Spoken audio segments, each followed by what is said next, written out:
Oke, kembali lagi di Al Podcast. Di sini kita akan bersama dengan Atel Bude. Di video kali ini, di podcast hari ini kita juga bakal membahas tentang dua asisten pelatih lokal yang bakal dibawa oleh Clifford. Juga membahas tentang pemain lokal yang bakal masih bertahan di era Clifford ini. Apakah masih tetap dengan yang zaman STY atau tidak, dan kemungkinan Elkan Bagut bakal balik juga kita akan membahas Pratama Arhan yang bermain di Liga Thailand. Oke, untuk pertama mungkin dari Atel mau ada pertanyaan ataupun opini terlebih dahulu untuk pembukaan. Mungkin gua sedikit opini sih terkait datangnya Patrick Kluivert ini di jajaran staf kepelatihan timnas Indonesia ya, sebagai pelatih utama dari timnas Indonesia. Dan gue pikir pelatih ini cocok untuk timnas Indonesia karena kita tahu sendiri bahwa timnas Indonesia ini diisi dengan pemain diaspora yang bermain lama di Belanda, dan juga kita tahu sendiri bahwa nantinya ke depannya akan datang lagi pemain diaspora baru seperti Ole, kemudian ada lagi katanya Jairo mau datang. Nah, sehingga menurut gue Patrick Kluivert ini cocok. Terusan kemudian ada juga nih asisten-asistennya dari Alex Pastoors, dari mantannya sebelumnya Almere City, dia ngelatih di Almere City. Kemudian ada Denny Lanzat sebagai asisten, dia ngelatih tuh kemarin tuh ngelatih klub tuh ya sebagai asisten terus nih. Nah, menurut lu Len, gimana terkait asisten pelatih dari Patrick Kluivert? Apakah emang sesuai dengan Patrick Kluivert apa enggak? Kalau menurut gue sih sesuai ya. Kenapa sesuai? Karena di zaman Patrick Kluivert melatih Curacao, ini yang gue baca ya, Curacao dari ranking 150-an di tangan Patrick kayaknya naik sepertinya. Dan juga kata pemain-pemain Curacao atau orang-orang Curacao sana, dengan kedatangan Patrick itu pemain-pemain keturunan banyak yang gabung. Nah, kemungkinan ya Erick Thohir nunjuk si Kluivert ini kemungkinan buat narik datangnya pemain diaspora macam Emil mungkin yang mau gabung katanya kan. Terus Jayden, tahu Jayden kan, terus Pascal Stoic juga, lalu ada satu lagi siapa lupa gue, pokoknya ada 4 lah. Kalau Flamingo itu emang mau join cuma terkendala keturunan, dia keturunan buyut makanya nggak bisa. Lalu dengan penunjukan dua asisten tuh bisa dibilang ya boleh juga untuk Alex Pastoors, mungkin dia bakal melatih di taktiknya Alex Pastoors yang bakal ngatur.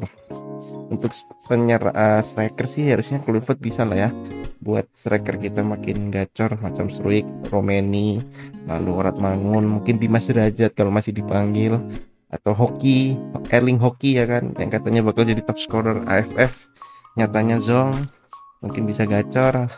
Lalu untuk Denny Lanzat nih gue belum tahu ya tipikal dia menjadi asisten pelatih gimana, tapi yang gue tahu dia pernah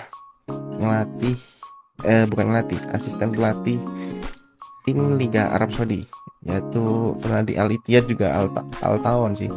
Menurut gue ini kombinasi yang bagus sih ya. Terlebih lagi kalau mungkin mengambil dua asisten pelatih lokal nih, menurut lu siapa nih yang bakal diambil oleh Patrick Kluivert nih? Oke, sebelum gue membahas tentang pelatih lokal atau rekomendasi pelatih lokal yang cocok masuk ke dalam staf kepelatihan dari Patrick Kluivert, gue ingin membahas dulu asisten pelatih yang dibawa Patrick Kluivert, yaitu Alex Pastoors dan Denny Lanzat. Gue bahas terlebih dahulu dari Alex Pastoors ya. Alex Pastoors ini mempunyai ya taktik yang hampir sama dengan STY, yaitu 3-4-1-2. 3-4-1-2 ini nggak berbeda jauh sama taktik yang sering kali STY gunakan selama melatih timnas Indonesia. Dan taktik ini pun menurut gue cocok kalau misalkan kita melakukan transisi kepelatihan atau transisi permainan dari pelatih sebelumnya ke pelatih yang baru.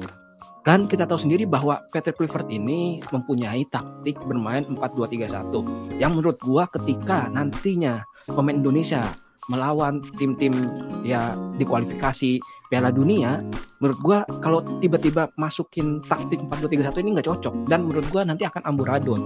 Sehingga gue harap bahwa nantinya di pertandingan kualifikasi yang akan datang ini harus diambil alih oleh Alex Pastur dan Denny Lanzat. Dan kita tahu sendiri bahwa apa sih fungsi dari Denny Lanzat ini? Fungsinya yaitu dia itu seringkali menjadi asisten di tiap-tiap tim yang dia latih, atau dia tuh sebagai tangan keduanya lah dari setiap pelatih yang dia tempatin untuk menjadi staf pelatihan. Dan menurut gua ketika nantinya tiga ini sudah melakukan pelatihan atau udah mempunyai chemistry yang cocok dengan pemain diaspora dan pemain lokal, nantinya pun semuanya akan kembali seperti semula. Dan gua harap sih ini mungkin ini ya keluar dari topik ya terkait pelatih atau asisten pelatih dari timnas Indonesia. Tapi gua harap sih dengan adanya Patrick Kluivert atau Alex Pastur, Denny Lanzat, kita udah move on lah tentang kegaduhan-gaduhan yang ada, tentang ketidaksukaan kita tentang Patrick Kluivert atau ketidaksukaan kita tentang Erick Thohir yang memilih pelatih baru secara mendadak. Dan menurut gua tadi balik lagi ke pembahasan pelatih lokal yang cocok untuk menemani Patrick Kluivert dari Indonesia tentunya, yaitu yang pertama ada yang ya menurut gue ini sering kali kita lihat sih dia sih, yaitu Nova Arianto. Menurut gue Nova Arianto ini sangat mau belajar kepada pelatih yang ada tentang STY kah, dia belajar sama STY, kemudian dia juga pernah belajar sama Indra Safri juga, dan banyak lainnya mungkin dia pernah belajar. Oleh karena itu, yang pertama mungkin rekomendasi gue atau dari sudut pandang gue yaitu Nova Arianto. Dan yang kedua mungkin ya, ini gue nggak tahu juga sih, ini bisa masuk bisa enggak sih.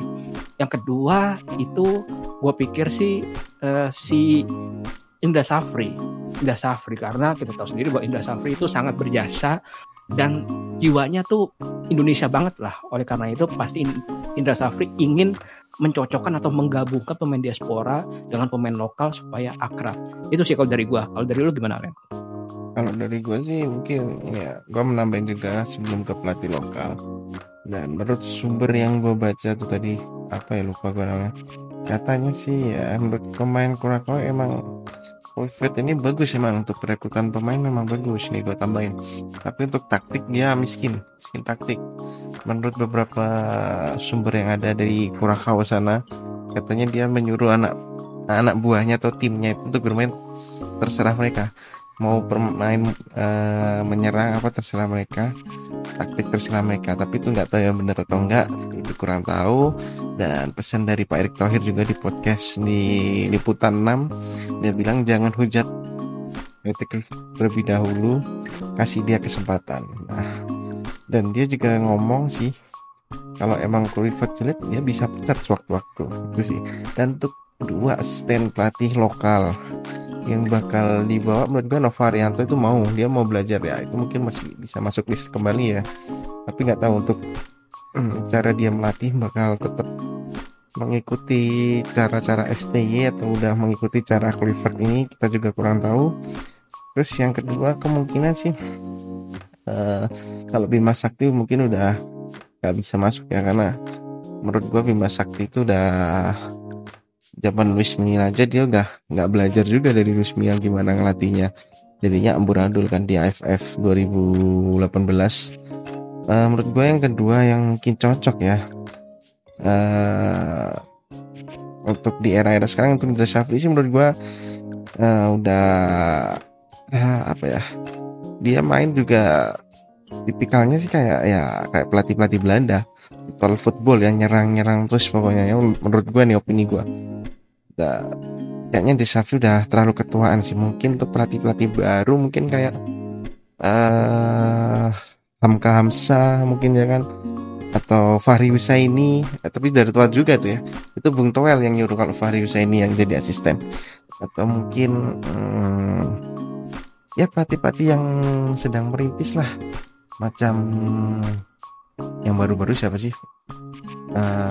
ya Hamka Hamzah mungkin bisa lah ya, atau mungkin Firman Utina, Bambang Pamungkas mungkin bisa sih menurut gua. Itu sih kalau dari Aji Santoso gimana? Aji Santoso udah terlalu tua sih, bahkan dia seumuran Fahri Husaini. Sekarang aja dia nggak ngelatih tim kan. Iya sih. Ya, mungkin ini Apa aduh, Neil Maizar mungkin gimana? Neil Maizar ya. Neil Iya. Maizar tuh menurut gue bagus tuh saat ngelatih Semen Padang sih. Sisanya menurut gue tuh udah so-so lah, udah biasa banget Kan standar tapi lah. dia Menurut pernah gue megang timnas juga apa? dia. Iya, cuman ya sebentar lah itu, sebentar banget malah menurut gua. Sekalian aja kalau nggak Neil Maizar, Simon McKemeny dah tuh. Kan Kalian tuh warga biar asing. timnas Indonesia bagus. Warga asing itu, Bro. Nah iya sih, cuman Wah, kan kalau misalkan mau nyari yang sebelum-sebelumnya kan bisa tuh ngambil itu. Jejeng Nur Zaman gak sih ini, Bro? Dan ini kita langsung ganti ke topik lainnya. Untuk pemain lokal nih, menurut Atel nih yang bakal bertahan di timnas, apakah masih tetap dengan pemain-pemain yang ada dengan berubahnya taktik, coach dan gaya main? Apakah masih tetap pemain-pemain lokal yang sebelumnya dipanggil atau mungkin ada pemain baru yang bakal dipanggil nih? Oke, menurut gua sih pemain yang akan nantinya nggak bakal dipanggil lagi sih. Karena kita tahu sendiri bahwa Patrick Kluivert ini mengandalkan permainan dengan passing ya. Alex Pastoor pun sama dari Belanda, pasti dia mengandalkan passing. Yang menurut gua pemain yang akan hilang yang pertama yaitu Arhan. Di sisi gelandang ada yang akan hilang tuh menurut gua Ricky Kambuaya deh. Soalnya menurut gua nih Ricky Kambuaya kan sering dipanggil sering enggak kan. Dan menurut gua saat nanti Patrick Kluivert melatih, Ricky Kambuaya ini akan hilang total dari timnas Indonesia. Kemudian kita balik lagi ke back ya. Sebelum Arhan mungkin kalian juga kenal tentang salah satu pemain ini, pemain ya terbaik lah di eranya Asnawi. Nah, menurut gua Asnawi akan hilang juga. Dan di sisi back yang menurut gua akan ada muka baru yang menurut gua akan menambah sisi kuat dari pertahanan, yaitu ada yang pertama ada Ferrari, kemudian yang kedua ada Doni Tri Pamungkas, pemain dari Persija Jakarta. Kemudian gua sih sebenarnya pengen banget timnas Indonesia ini mempunyai penyerang-penyerang yang bagus ya. Kita selalu mengagung-agungkan pemain lokal kita, bahwa pemain lokal kita ini terbaik loh, dia bisa cetak gol di timnya, kenapa nggak bisa cetak gol di timnas Indonesia? Ini yang salah siapa? Pelatihnya nih pasti nih salah. Nah tentunya ini enggak, bukan salah pelatih juga, taktik juga bisa. Maksudnya taktik yaitu ketika pemain tidak bisa mengikuti dari taktiknya itu tersebut. Kan setiap taktik nih pasti berbeda kan caranya, cara bermainnya pun berbeda. Kita main 4-2-3-1, striker harus gimana, 3-4-1-2, striker harus gimana, gitu berbeda. Dan gua harap kita perlu menambah sosok lini depan sih. Menurut gua ya, ini menurut gua ya, Rafael Struijk ini udah mulai turun ya untuk performanya, dan gua harap ada Rafael Struijk baru lah dari lokal maupun dari diaspora. Kalau menurut lu gimana nih Len, terkait pemain-pemain yang akan datang atau pemain-pemain yang akan disingkirkan di era Patrick Kluivert nanti? Nah, kalau ini sih tergantung ya. Kalau dari yang gue lihat, kalau bakal berganti formasi menggunakan 2 back tengah, kemungkinan besar Ferrari udah nggak ada harapan ya, karena udah dari kalau gunakan 2 back tengah pasti yang dipasang Jay Gilgers, back kirinya pasti udah Verdong ya kan, back kanannya udah pasti milik Kevin Dix, gak mungkin yang lain. Dan kemungkinan sih yang bakal hilang Ferrari dan ya Arhan mungkin bisa hilang ya, karena kemungkinan Kluivert tidak bakal menggunakan teknik serangan lemparan bola jauh macam AFF kemarin ya kan. Itu teknik sembunyi, genjutsunya dari STY itu. Dan mungkin di gelandang ya Kambuaya mungkin bakal coret ya, Kambuaya mungkin, Witan kemungkinan kalau dia nggak perform di era Kluivert mungkin bakal hilang Witan juga. Lalu di lini depan yang bakal ya mungkin kecuali Dimas Derajat, terus Erling Caraka. Lalu kalau Egy sih kayaknya dia kan lagi top skor juga di Liga 1, kayaknya sih masih aman ya Egy. Untuk lokal Marcelino juga masih aman karena board mungkin ya. Bek kanan udah masih ada Sandy Walsh, kemungkinan Asnawi juga bakal tersingkir sih ya. Kalau untuk kiper sih masih aman aja selama masih Quest ya. Kalau masuknya Emil mungkin ya Hernando Nadio akan ya sedikit ketar-ketir ya. Apalagi Adi Satrio, terus Riyandi, Syahrul Tisna itu udah gak ada harapan mungkin kalau Emil beneran naturalisasi di Era Clifford ini. Dan ini ada yang mau gue tanya, kemungkinan untuk baliknya Elkan Bagot dan Mark Klok di Era Clifford berapa persen nih menurut Atel Gude ini? Kalau menurut gua ya, ini kita bahas yang pertama yaitu Elkan Bagot ya. Kalau misalkan Elkan Bagot ini menurut gua sangat besar ya. Kita tahu sendiri bahwa di Eropa atau di Asia sendiri itu mempunyai tinggi badan, postur tinggi badan yang tinggi itu sangat privilege, sangat menguntungkan untuk segi tim dan untuk segi musuh dengan kekurangannya yang sangat susah ditebak di sisi udara. Itu membuat gue pikir Elkan Bagot akan dimasukin lagi di timnas Indonesia. Tapi kita lihat sendiri bahwa ini yang jadi masalah Elkan Bagot sama STY atau Elkan Bagot sama timnas Indonesia. Kalau misalkan permasalahan cuma sama STY nggak apa-apa. Tetapi kalau permasalahan sama timnas Indonesia ini kemungkinan besar Elkan Bagot nggak bakal bisa balik, bukan nggak bakal bisa sih, nggak bakal mau balik ke timnas Indonesia. Oleh karena itu kita lihat sendiri aja nanti gimana jadinya Elkan Bagot ini, dia akan masuk ke timnas Indonesia atau enggak. Dan gue yakin kalau permasalahannya cuma STY, dipastikan Elkan Bagot pasti masuk ke timnas Indonesia karena dia mempunyai postur tubuh yang tinggi. Kemudian yang kedua ada Mark Klok. Menurut gue kalau Mark Klok ini bisa jadi backup ya. Cuman kalau misalkan cuman backup doang, kita lihat juga dari pemain-pemain yang dipilih itu bagaimana. Tetapi kalau misalkan backup untuk Tom Hei, menurut gue bisa. Cuman kalau misalkan backup untuk pemain-pemain yang lain nggak bisa sih. Oleh karena itu gue pikir timnas Indonesia atau Erick Thohir harus bisa mencari backup buat si Tom Hei, karena peran Tom Hei ini sangat bagus, sangat penting untuk distribusi bola dari tengah ke depan. Itu sih kalau dari gua. Kalau dari lu gimana, Len? Tapi juga sih Elkan Bagot kalau emang cuma personal dengan STY sih kemungkinan balik kalau emang personalnya dengan PSSI atau dengan timnas Indonesia ya benar yang lu katain, kayaknya mungkin dia bakal pindah warga ke negara. Nggak bisa ya, udah 3 kali lebih main dia ya. Kayaknya dia bakal ya udah pensiun dari timnas kemungkinannya.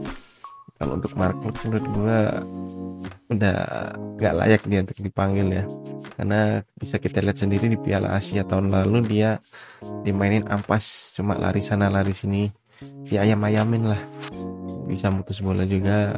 Mending kalau menurut gua kalau emang jadi pelapis sih mending Rahmat Irianto tuh, menurut gua lebih cocok. Atau mungkin menurut lu setuju nggak kalau Jody Wehrman, tahu Jody Wehrman nggak dinaturalisasi? Menurut gua sebenarnya agak agak ngambang ya tentang Jody Wehrman ini. Ketika dia di Belanda, dia sangat menahan untuk enggak melakukan perpindahan kewarganegaraannya. Dan ketika berada di Indonesia, main di timnas Indonesia, main di Madura United, dia malah ingin cepat-cepat masuk untuk membantu timnas Indonesia. Menurut gua ini ada 2 hal yang berbeda sih. Tapi menurut gua ini adalah hal baik ya, karena kita tahu sendiri bahwa Jody Wehrman ini dia adalah posisi gelandang ya. Mungkin untuk backup bisa lah, tapi untuk pemain inti di gelandang timnas Indonesia menurut gua nggak bisa sih, karena kualitasnya sekarang dia berada di kualitas pemain lokal, bukan kualitas pemain Eropa atau pemain abroad gitu sih. Terus kalau ini Jordi Amat masih bertahan di timnas gak menurut lu? Menurut Atel nih? Enggak. Atau gua waktunya cabut tuh gimana? Gua daripada ngambil Jordi Amat ya, mending gua ngasih pemain-pemain lain kayak Doni Trim Pamungkas main, atau siapa main, pemain muda lah, biar dia nambah pengalaman untuk sebagai backup. Kan kita tahu sendiri bahwa Hilgers atau Kevin Dix kan sering banget cedera tuh kan di lapangan yang terbaik di Indonesia ini, yaitu GBK kan. Oleh karena itu untuk pelapis bisa lah, untuk ya Doni Trim Pamungkas, ada yang lainnya juga bisa. Jangan Jody Amat lagi. Nur Hidayat enggak, Nur Hidayat nggak bisa menurut gua. Yuda Febian mending daripada yang lu rekomendasiin, mending Kade Karel. Dia bagus dalam hal set piece dia bagus sundulan. Tapi menurut Terus deh. dulu ada yang di podcast kita awal, Kande Ariel sudah menurun performanya tuh. Gimana tuh? Atau emang menurun di AFF juga dia? Atau gimana? Enggak. Oh, Di AFF kan dia kita lihat sendiri bahwa dia ngegolin juga kan di AFF. Oleh karena itu ya enggak menurun lah, bagus lah, malah makin bagus. Umurnya kan juga muda, Bang. Yanto Basna mungkin bisa dipanggil lagi. Enggak, udah botak dia kan. Jadi udah agak susah sih. Atau Hansa Muyama Ketuaan. ketua. Udah lokal banget ya. Wahyu Prasetyo tuh kan masih muda. Gede kan badannya tuh. Ada pemain lain yang lebih berkualitas dari segi passing ya, dari segi passing, karena kita tahu sendiri bahwa permainan dari Patrick Kluivert ini kan build up ya. Jadi kalau kehilangan bola sedikit pun tuh udah berbahaya. Apalagi kita tahu sendiri bahwa Bahrain, Jepang nanti lawan Australia udah repot. Mendingan ya yang udah agak pengalaman dikit lah. Udah pengalaman dikit berarti ini dong. Maman gak sih dipanggil lagi? Udah pensiun. Udah pensiun ya. Iya. Masih main tapi dia di Liga 2. Di mana? Liga 2 masih main dia di Pekanbaru kalau nggak salah. Masih main Maman tuh. Oke, setelah baik, sekali ini kita akan bahas tentang Arhan nih, yang sekarang abroad ke Thailand di Bangkok United nih. Menurut Atel nih, bakalkah dia bersinar di sana macam Asnawi, ataukah dia bakal suram lagi seperti di Korea sama Jepang? Apakah dia bakal main starter atau tetap jadi pemain bench menurut Atel nih? Sedangkan Bangkok adalah tim papan atas Liga Thailand. Iya sih. Kalau nggak salah ya, Bangkok United ini posisi 2 kalau nggak salah ya. Cuman koreksi kalau gua salah, mungkin bisa koreksi di kolom komentar kalau kalian semua mendengarkan kesalahan gua ini. Pratama Arhan menurut gua ya lebih baik sih awal-awal di permainan. Dia kan sekarang kan lagi masa transisi ya, dari liga sebelumnya ke Liga Thailand. Nah, menurut gua dia harus bermain dari bangku cadangan dulu. Bangku cadangan, walaupun kita tahu ya teknik dari Pratama Arhan ini bisa mematikan. Cuman yang jadi permasalahannya yaitu passingnya Pratama Arhan ini yang kurang dalam hal power dan akurasi. Oleh karena itu bisa ditingkatkan terlebih dahulu di sesi latihan. Kemungkinan nih, gue cuma takut kalau senjata andalan Pratama Arhan ini dilatih oleh pemain Thailand. Jadi diajarin gitu senjata Pratama Arhan ini. Jadi nantinya ketika Indonesia ketemu Thailand bisa menggunakan senjata Pratama Arhan ini karena sudah berlatih dengan Pratama Arhan di Bangkok United. Baik, karena itu gue ada sudut pandang positif dan negatif sih, tapi kita lihat juga bahwa sudut positifnya Pratama Arhan nantinya akan bisa starter ya 10 main bisa lah menurut gue ya dibandingkan di tim sebelumnya gitu sih. Atau bakal dia enggak, menurut lu bakal dapat kontrak panjang seperti Asnawi atau enggak tuh si Arhan? Kalau Arhan mainnya ngotot ya kayak Asnawi, menurut gua bisa sih. Kita lihat sendiri bahwa Asnawi aja bermain di Liga Thailand, dengan kita tahu sendiri bahwa permainan Asnawi kayak gimana ya. Kita nggak bisa ngejudge permainan dia bagus atau jelek ya. Cuman kita bisa lihat sendiri dengan permainan Asnawi yang seperti itu aja diperpanjang kontrak, kok bisa Pratama Arhan dengan mempunyai spesialis lemparan jauh dia nggak bisa diperpanjang kontrak. Itu yang jadi permasalahannya. Asal dia mau belajar aja, kekuatan tendangannya atau passingnya, akurasinya bisa aja nanti diperpanjang. Tapi menurut lo berarti Arhan ke Liga Thailand ini keputusannya tepat atau salah nih? Kalau kata Coach Justin kan main di Liga Thailand tuh keputusan yang salah tuh, seperti Asnawi tuh. Menurut gue sih selagi kita masih muda itu kita meningkatkan jam terbang ya. Cuma kita main di Manchester United atau di Liverpool tapi jadi cadangan mati kan nggak tahu juga kan kita kan. Ya kan nggak tahu juga kan. Nah itu dia yang jadi masalahnya.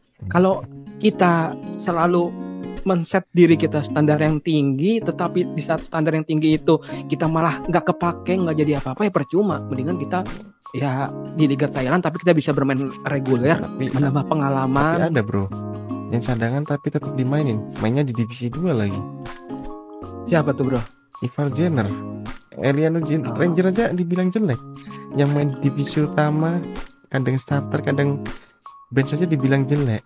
Berarti tidak semuanya yang dari bangku cadangan kadang nggak main sama sekali jelek bro. Berarti main di luar tuh menurut Koci berarti itu bagus bro. Iya, emang bagus. Iya. Emang bagus. Kecuali lu bisa bandingin Liga 2 Belanda sama Liga 2 Indonesia ya. Itu jauh banget, nggak bisa lu banding-bandingin. Tapi kalau Liga 2-nya Eropa itu udah sekelas Liga 1 timnas Liga 1 Indonesia, Bro. Nggak bisa kita banding-bandingin Liga 2 Eropa sama Liga 2 Indonesia. Liga 2 kita kayaknya setara dengan Liga 4-nya atau divisi 4-nya Liga Inggris kayaknya lebih bagus. Divisi 4 kayaknya masih ya. Kayaknya. Jadi menurut lo ini Erhan bakal ini ya, bakal kalau dia perform bakal bersinar ya di Bangkok United. Bersinar. Baik. Sekian tuh podcast hari ini. Sudah ya hampir setengah jam podcast ini menemani. Terima kasih sudah menonton. Kita berjumpa lagi di episode lainnya. Bye bye.